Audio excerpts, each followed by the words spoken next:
আমরা যখন একাদশীর মহিমা বলি, একাদশীর ন্যায় ব্রত নদীর মধ্যে গঙ্গা, পর্বতের মধ্যে সুমেরু, আর দেবতার মধ্যে যেমন বিষ্ণু, তেমন ব্রতের মধ্যে একাদশী। একাদশী জেনে শুনে যিনি করেন না, ব্রহ্মা হত্যা এবং পিতৃহত্যা, মাতৃহত্যার পাপও প্রায়শ্চিত্ত হয়। কিন্তু একাদশী জেনে শুনে না করলে সেই প্রায়শ্চিত্তের কোনো বিধান শাস্ত্রে দেয়নি। সেই পুরীতে কেন একাদশী নাই? জগন্নাথ ক্ষেত্রে একাদশী নাই কেন? এর উত্তর পেয়েছেন সঠিকভাবে?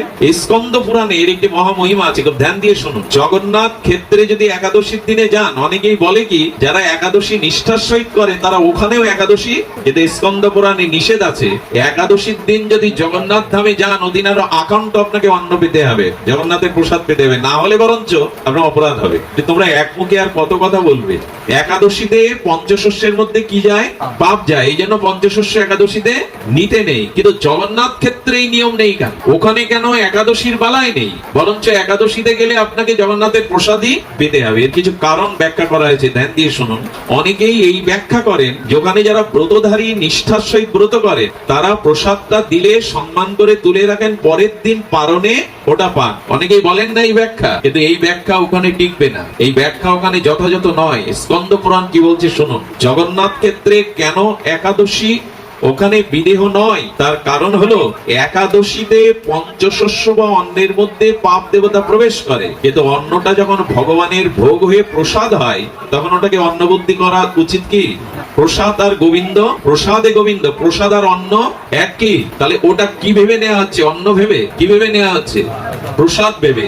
এবং এই যুক্তিও খাটবে না যে আমি পরের দিন পালনে পাবো, প্রসাদটা আপাতত তুলে রাখি। কারণ নিয়ম আছে, ভগবানের নিবেদিত প্রসাদ যখন আপনার সামনে আসবে তার এক কণা যদি আপনি না নিয়ে পরবর্তীর জন্য অপেক্ষা করেন, এটা চরমতম অপরাধের শামিল। প্রসাদ সম্মুখে আসার সাথে সাথে আপনাকে কিছু প্রসাদ অদরে নিতেই হবে, না হলে এটা অপরাধের শামিল। তো ওইখানেই নিয়ম নেই কেন? কয়েকটি কারণ ব্যাখ্যা করেছেন আচার্যরা, শুনুন। জগন্নাথকে অন্ন ভোগ লাগায় কে? সাক্ষাৎ লক্ষ্মী দেবী। লক্ষ্মী দেবী অন্ন পরিপাক করেন, অন্ন লাগান। স্বয়ং জগৎমাতা লক্ষ্মী দেবীর হাতের অন্ন জগন্নাথকে ভোগ লাগিয়ে প্রসাদ পেলে ওই প্রসাদে পাপ দেবতা থাকে না, বরঞ্চ হাজার হাজার পূর্ণ ভক্তি থাকে, যেটা লক্ষ্মী দেবী নিজে রন্ধন করে ভোগ লাগিয়েছে। এই জন্য লক্ষ্মী দেবীর পরিপাক দ্বারা জগন্নাথকে নিবেদনের যে প্রসাদ, সে প্রসাদের অন্নবুদ্ধি বা পঞ্চশস্য বুদ্ধি থাকে না, বরঞ্চ ওই লক্ষ্মী দেবীর নিবেদিত জগন্নাথের প্রসাদ না নিলেই বরঞ্চ আপনার পড়তা ব্যয় হয়ে যাবে। আর ওটা অন্ন নয়, ওটা প্রসাদ। এই বুদ্ধিতে পুরীতে যদি একাদশীর দিনেও পৌঁছান, তবু আপনাকে প্রসাদ অবমাননা করা যাবে না। আপনার শুনলে অবাক হবে, পুরীর প্রসাদের এত মহিমা। এটাকে প্রসাদ বলে না মহাপ্রসাদ বলে? মহাপ্রসাদ বলে। পুরীর প্রসাদ প্রসাদ নয়। এখনো ঘরে যাদের পুরীর প্রসাদ আছে, একটা অন্নের দানা যদি অন্ন হয় ওটা পচে যাবে না? কিন্তু পুরীর প্রসাদ আজ পর্যন্ত কারোর ঘরে দিব্য গন্ধ হারিয়েছে? পচে গেছে? ওটা মহাপ্রসাদ। কারণ লক্ষ্মী দেবী স্বয়ং ওটা পরিপাক করেন, লক্ষ্মী দেবী স্বয়ং ওটা জগন্নাথকে নিবেদন করেন। তাই জগন্নাথের প্রসাদ লক্ষ্মী দেবীর নিজ হাতে পরিপাক প্রসাদকে অবমাননা করার ওখানে কোনো অবকাশই নাই। এই জন্য এইসব ভ্রান্ত ধারণা যেন পুরীতে গিয়ে রাখবেন না আমি খুব নিষ্ঠার সহিত ব্রত করি। ওইখানে মহাপ্রসাদ পাওয়াটাই আপনার ব্রত রক্ষার শামিল। স্কন্দ পুরাণে এই জন্য বলছেন ওটা মহাপ্রসাদ। পুরীর মহাপ্রসাদের মান্যতা কি জানেন? আশ্চর্য হতে হয়। পুরীতে আজও যে বিবাহ হয়, পুরীতে আপনি যদি রাজা মহারাজা হন, পুরীতে কোনো বিবাহে আমিষ দেয়া হয় না, জগন্নাথের মহাপ্রসাদ পেতে হবে। আপনি যদি কোটিপতিও হন, আপনাকে চেয়ার টেবিল দেবে না, জগন্নাথের প্রসাদ আসনে বসে মাটিতে পেতে হবে। আজও এই নিয়ম। ওরা মহাপ্রসাদকে এতটা মাননা করে, কোটিপতি হয়ে যদি আপনি যান, আপনাকে মাটিতে বসে বিবাহের দিনে, বড় বড় বিবাহের দিনে ওরা জগন্নাথের প্রসাদই দেয়, অন্য কিছু ওখানে চলবে না। সমস্যা শুধু আমাদের এই দিকে। ওরা প্রসাদকে এতটা মাননা করে। জগন্নাথের প্রসাদ সাধারণ নয়। প্রসাদের মহিমা শুনবেন। এক পতিতা গেছে, পতিতা মানে দেহ পুজিবিন। এই পতিতা নিজেকে পাপিষ্ঠা মনে করেও গিয়ে বলছেন জগন্নাথের প্রসাদ হতে আমি বঞ্চিত হব না। প্রসাদ যখন চেয়েছে, পান্ডারা বলছে পতিতা তাকে গালার ধাক্কা দিয়ে বের করে দিয়েছে, প্রসাদ পাওয়ার যোগ্য নাও তুমি। পড়ে পড়ে কাঁদছে আর বলছে, তুমি না জগন্নাথ, আমিও যদি তোমার সন্তান হই, আমি পতিতা হতে পারি, পাপীয়সী হতে পারি, আমাকে তুমি ফেরাতে পারো না। তুমি প্রসাদ না দিলে এখান থেকে আমি উঠবই না, এখান থেকেই শরীর ত্যাগ করবো।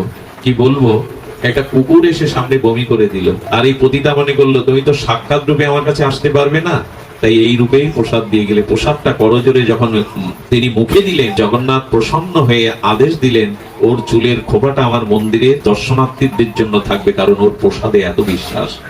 জগন্নাথই ওই রূপে এসে থাকে। আমি পারবো তো কুকুরের বামনকে প্রসাদ ভাবতে, জগন্নাথ ভাবতে? এই হলো প্রসাদের মহিমা। এই জন্য পুরীতে গেলে এই জগন্নাথের প্রসাদের আরেকটা জিনিস আমাদের আচার্যরা বলেছেন, জগন্নাথ 15 দিন প্রসাদ পায় না। কোন 15 দিন? স্নানের পরে, জগন্নাথের স্নান যাত্রার পরে জগন্নাথ অসুস্থ লীলা করেন, ওই কটা দিন জগন্নাথকে প্রসাদ দেয়া হয় না, অন্ন দেয়া হয় না।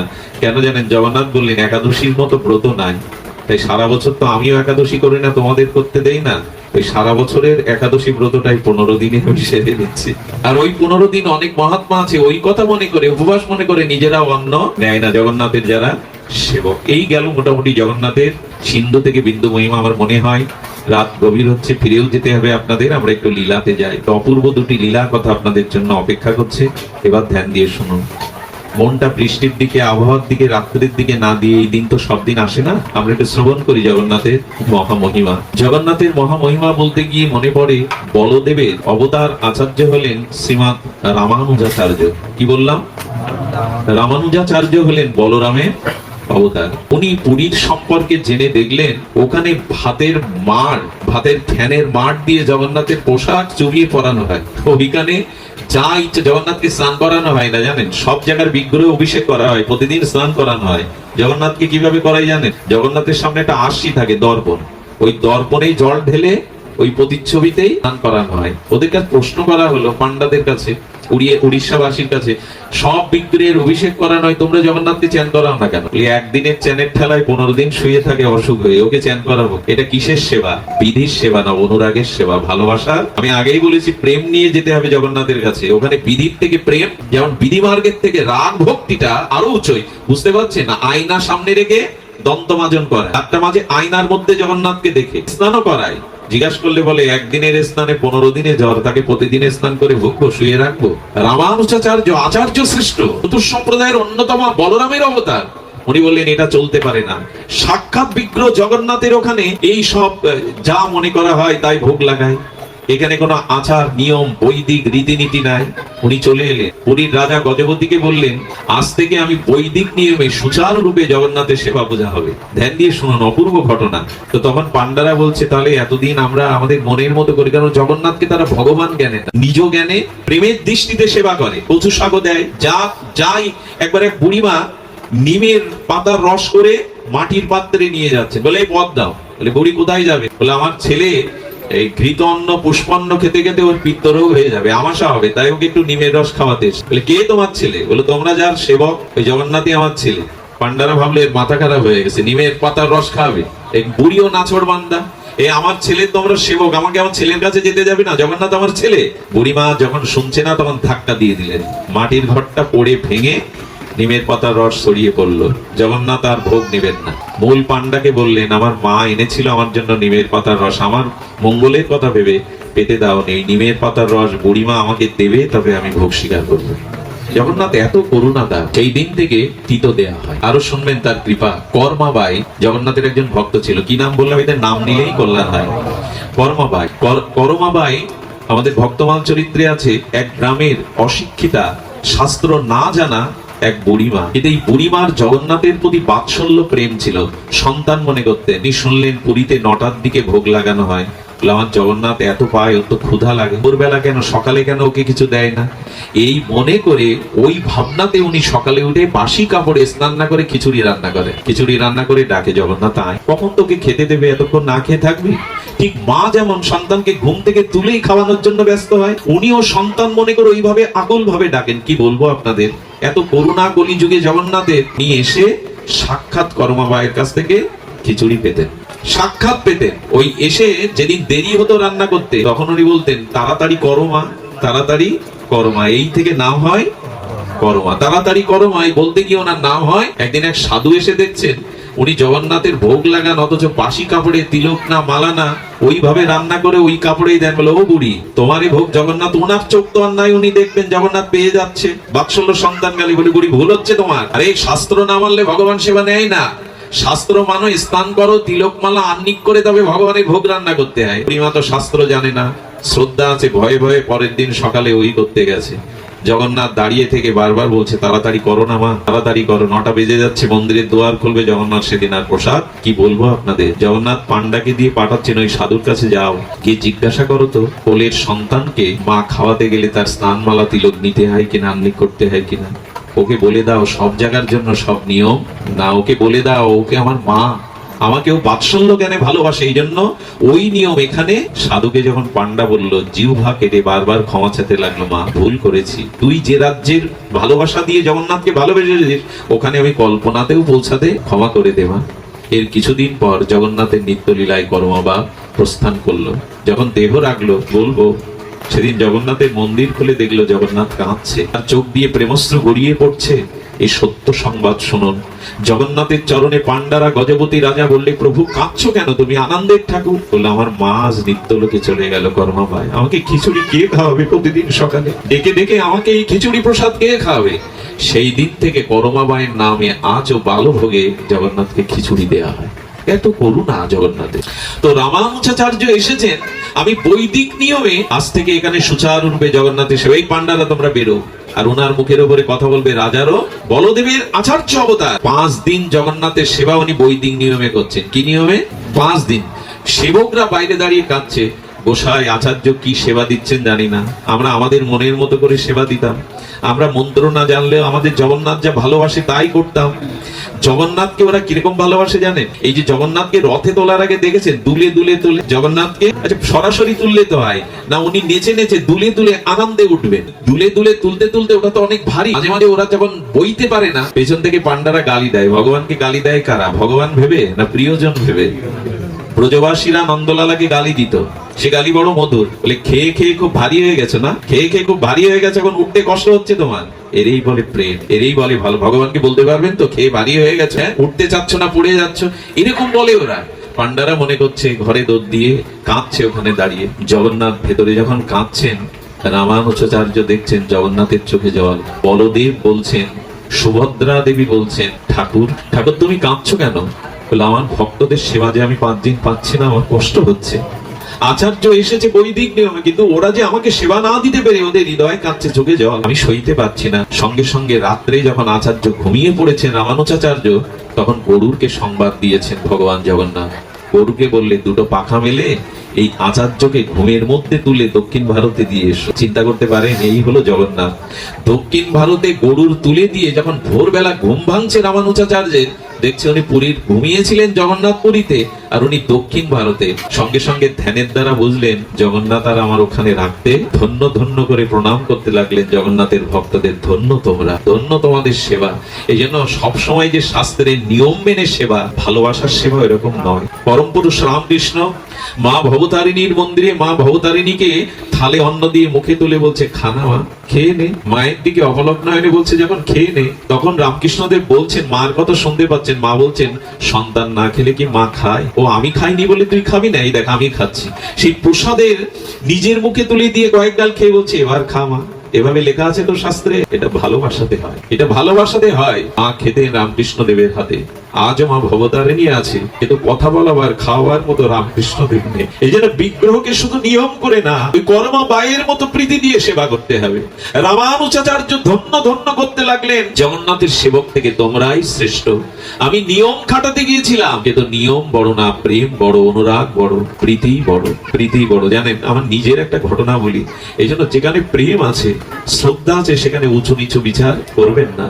যেখানে হৃদয়ের শুদ্ধ প্রেম শ্রদ্ধা আছে, ওখানে জাতির বিচার করবেন। আমি 3 বছর ছোটবেলায় দেলে গিয়েছিলাম, ওই যে দেল নাচ বলে না, তো আমি ভালো গাইতে পারতাম, আমাকে গাওয়ার জন্য নিয়ে গেল। এখন পুরানো দিনে 30 বছর আগে যেখানে দেল হতো, এক একজনের বাড়িতে খাওয়ার ব্যবস্থা হতো। এক বুড়িমা আমাকে নিতে এসছেন, আমার বাড়িতে সন্ন্যাসী আশ্রম সেবার ব্যবস্থা। বুড়িমার ময়লা কাপড় ছেঁড়া, হাতে একটা হেরিকেন নিয়ে এসছে, বাড়িকে দিকে দিয়ে কুড়ে ঘর। চারিদিকে দেখে পরিবেশ পছন্দ না হয় আমি চলে এসে বলছেন কি, আমাদের দেলের যিনি মাস্টার সর্দা, আমি ও বাড়িতে খাবো না।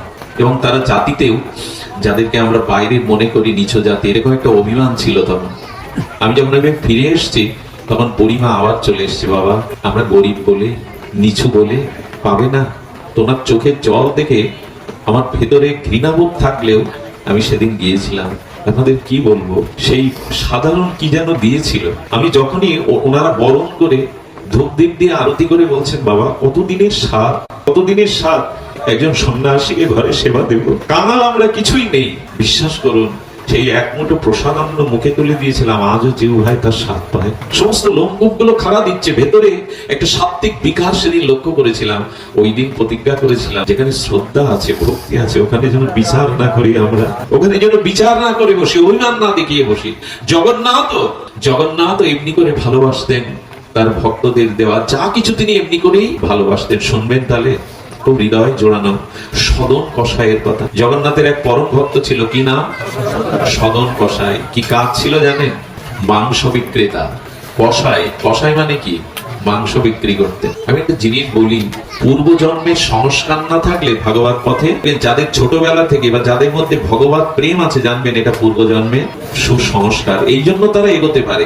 আর একজনরা এগোয় যারা নাস্তিক, ভগবান বিশ্বাস করে না, যারা পাষণ্ড, তারা কোনো ঘটনার দ্বারাই হঠাৎ ভক্ত হয়ে যায়। দেখবেন অতি বড় পাষণ্ডী, অতি বড় যারা ঈশ্বর বিশ্বাস করে না, এরা হঠাৎ করে কোনো ঘটনার দ্বারা অন্যান্য ভক্তের থেকে অসাধারণ ভক্ত হয়ে যায়। এই দুই প্রকার মানুষ বদলায়। আমরা যারা মাস গানে সন্দেহ প্রমাণ, এরা সহজে, আমাদের বুধাটা এমন একটা ঘটনা ঘটেছে, তিনি কোন ঠাকুরের নামে কিছু চাইতে গেলে তাকে দিতেন না। এমনকি ঈশ্বর বিশ্বাস, তিনি কিন্তু মাকে ভালোবাসতেন দেবীর মতন, নিজে হাতে পুড়িয়ে রান্না করে অসুস্থ মাকে খেতে দিতেন। তো সময় মা বলে গেল, খোকা খুব স্বাদ ছিল একটা গোবিন্দ মন্দিরের, বলুন তো, যে ঈশ্বর বিশ্বাস করে না, ভগবানের নামে কিছু গেলে তাকে দেয় না, তাকে মা বলে যাচ্ছে আমার একটা গোবিন্দ মন্দিরে স্বাদ ছিল। 1.5 কোটি টাকা ব্যয়, আমরা বুধাটায় যারা গেছেন, একটা গোবিন্দ মন্দির হচ্ছে তার হাত দ্বারা। বলুন তো, ভগবান কাকে কখন কি পরিবর্তন করান, এটা আমাদের, এই জন্য পূর্বজন্মের শুভ সংস্কার থাকলে মানুষ বদলায়, তার ভিতরে জেগে ওঠে ভগবত মুখিতা, ভজন জেগে ওঠে। আর যারা ঈশ্বর বিশ্বাস করে না, নাস্তিক বা অতি বড় পাপী, এরা কোনো ঘটনার দ্বারা, এরা যখন বদলায় খুব দ্রুত বদলায়। খারাপ যখন ভালো হয় খুব দ্রুত ভালো হয়ে যায়, রত্নাকরের মতো। এই জন্য বলার উপায় নাই কার কখন কৃপা হবে। এই জন্য পূর্বের বিবেচনা করে বর্তমান বিবেচনা করবেন না, এই মাসটা পূর্বে এই করেছে, এখন যদি সে ভগবত চরণে সমর্পণ করে, তাকে পূর্বের বিচার করবেন না। এটা হলো ভাগবত রীতি। তো সদন কষায় মাংস বিক্রি করেন, কি করেন জানেন? ওই যে সংস্কার আছে, মাংস বিক্রি করে আর মনে মনে জয় জগন্নাথ জয় জগন্নাথ জয় জগন্নাথ জপ করেন। আমার মনে হয় আপনি যে কর্মই করুন, এখান থেকে যদি হৃদয়ে ভগবানকে বসাতে পারেন, হৃদয়ে যদি তাকে ডাকতে পারেন, ওটাই শ্রেষ্ঠ ভজন। কর্মের মধ্যে দিয়ে যারা নিত্য নিরন্তর ভগবানকে, অন্তর্যামীকে হৃদয়ে স্মরণ করে, সদন কষায় ওই জগন্নাথ জগন্নাথ বলেন। ঘটনাক্রমে কি ঘটেছিল জানেন? খুব অদ্ভুত জগন্নাথের এই ভক্তের ঘটনা লীলা, আজকের দিনে বলবার অবিষয়। ওনার কাছে একটা নারায়ণ শিলা এসে গিয়েছিল কোনো কারণে, কেউ ওটা দিয়েছে, আর ও কি করেছে, নারায়ণ শিলা তো জানে না, ওটা নারায়ণ শিলা, প্রসিদ্ধ সুদর্শন চক্র চিহ্নিত নারায়ণ শিলা মাংস বিক্রির বাটকারার কাজে লাগায় নাজি। ওই যে আগেকার দিনে বাটকারা ছিল না, তো বাটকারা 1 কেজি বাটকারা মাংস বিক্রি করে, এবং ওটার প্রতি ওর একটা স্বাভাবিক আকর্ষণটা মুছে নেয়। ওইটা হাতে নিয়ে দেখে, মাঝে মাঝে জগন্নাথ জগন্নাথ বলতে বলতে 2-1টা প্রেমারশ্রু ওর উপরে পড়ে। এখন এইভাবে বহুদিন ধরে মাংস বিক্রি করছে।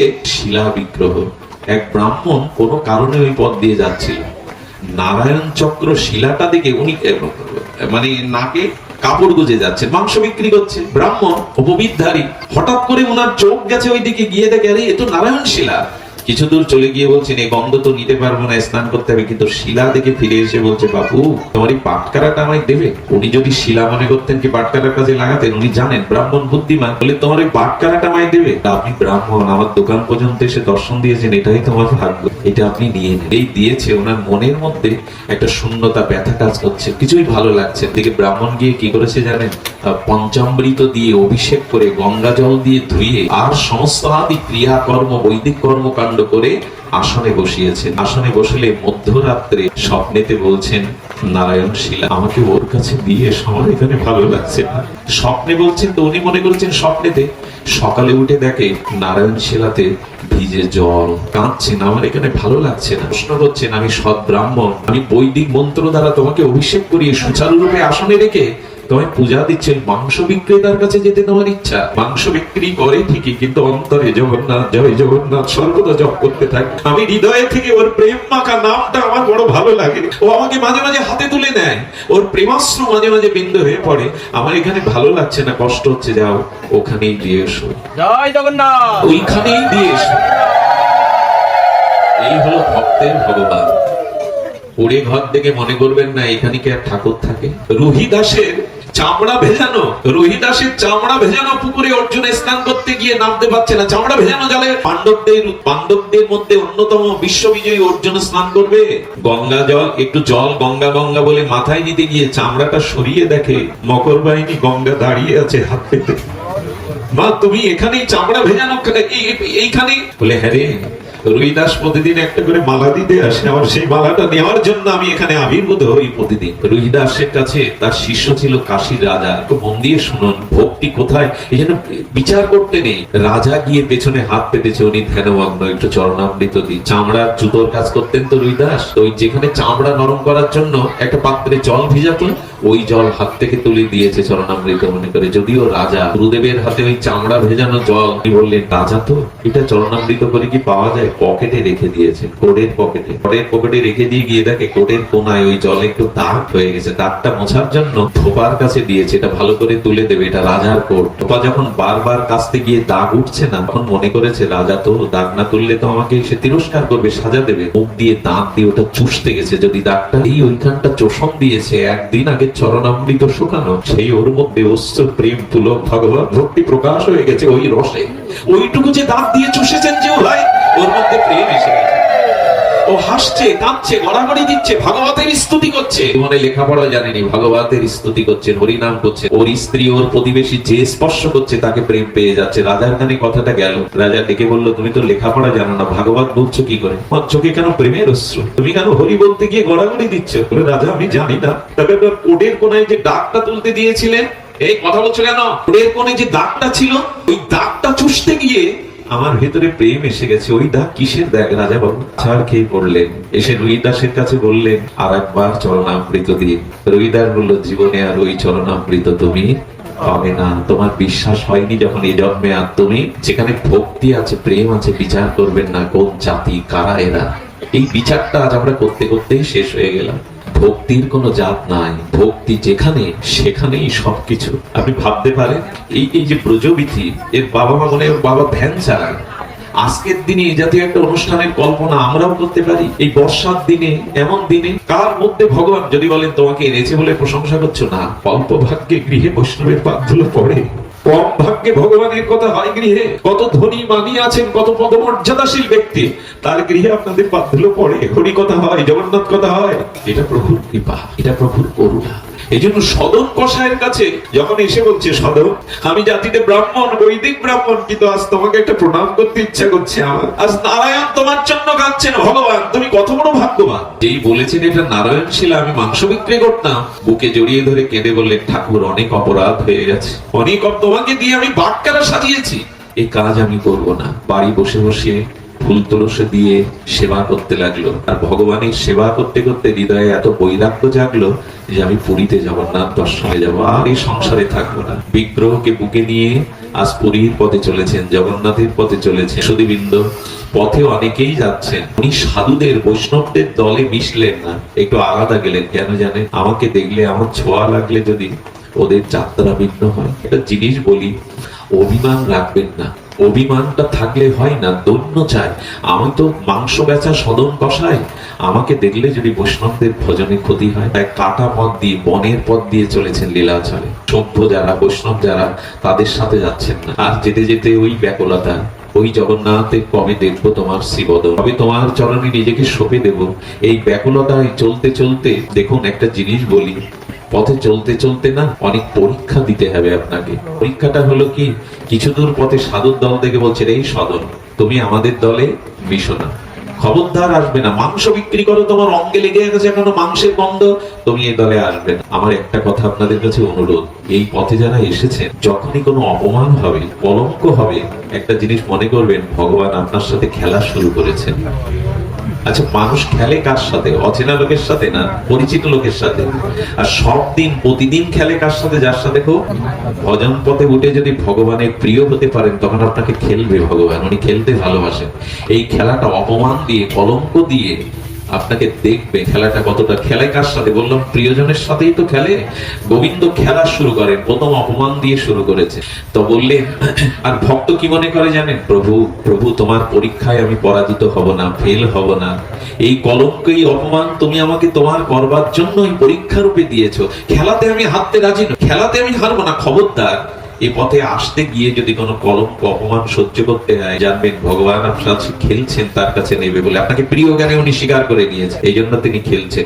পিছিয়ে পড়বেন না। আর একটা অনুরোধ করি, কলঙ্ক, সমালোচনা, নিন্দা যখন করে তাদের প্রতি রাগ করবেন না। কারণ আমরা তো মানুষ, মাঝে মাঝে আমাদের চিত্ত ভজন পথের থেকে বিপদগামী হয়ে যায়। ওই যে সমালোচনাটা না আপনাকে সংশোধন করে দেয়, সাবধান করে দেয়। এই জন্য সমালোচনা সহ্য করতে শিখুন, অপমান সহ্য করতে শিখুন, তবে এই পথে টিকে থাকতে পারবে। অপমানটাকে মান মনে করে, গোবিন্দের, জগন্নাথের কৃপা মনে করে চলতে চলতে সন্ধ্যা হয়ে গেছে। এক গৃহের দুয়ারের গাছতলাতে সদন কষায় শুয়ে আছে। আর যার ভিতরে ভক্তি আসে না, তার রূপের আলাদা কিছু মহিমা প্রকাশ হয়। ওনার জ্যোতিতে রাতের অন্ধকার যেন আলোকিত হয়ে গেছে।